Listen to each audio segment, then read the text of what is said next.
Peptides provide a specific mechanism for biological optimization, but building a protocol usually means spending 40 hours falling down a rabbit hole of fragmented PubMed abstracts and contradictory forum rumors. Conflicting dosing guidelines or a single missed contraindication can derail your health markers instead of improving them. By the year 2026, researchers have begun using a multi-stage workflow to organize this information into a repeatable sequence. This diagram illustrates the three-layer workflow. It filters raw data through research, analysis, and implementation stages to generate a single protocol. Mastering this AI pipeline allows a user to move from scattered forum advice to a protocol based on cross-referenced clinical literature. The first layer relies on perplexity. It scans the newest clinical studies from 2025 and 2026 to extract precise, cited dosing data. Next, those studies are fed into ChatGPT. It takes complex physiological mechanisms, like angiogenesis, the process of forming new blood vessels, and translates them into plain English to explain how the molecule interacts with your tissue. Finally, Claude acts as the security layer. You input your proposed multipeptide protocol alongside your health history and current medications, and Claude identifies documented interactions. For instance, if you're taking common over-the-counter NSAIDs for pain, Claude will flag that they actively block the specific inflammation pathways BPC 157 uses to heal tissue.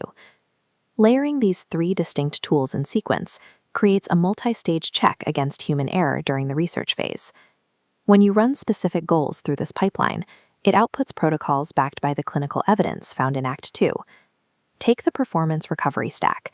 It combines BPC 157 and TB 500 to address post-training inflammation and support tissue repair. Realistic timelines are required, however. The data indicates this protocol needs a consistent 4 to 8 weeks before measurable improvements in recovery speed occur.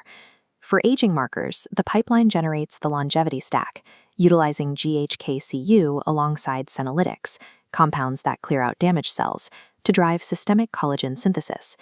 The AI specifically flags that GHK-Cu can interfere with iron metabolism. It also notes this peptide is a frequent target for counterfeiters, requiring verified third-party testing from the lab. For brain health, the cognitive neuroprotection stack utilizes cerebrolysin and CellLink to protect neurons and support memory formation.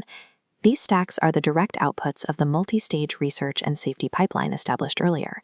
This chart tracks the dose-response curve. Efficacy rises sharply, but once the daily dose hits 500 micrograms, benefits plateau.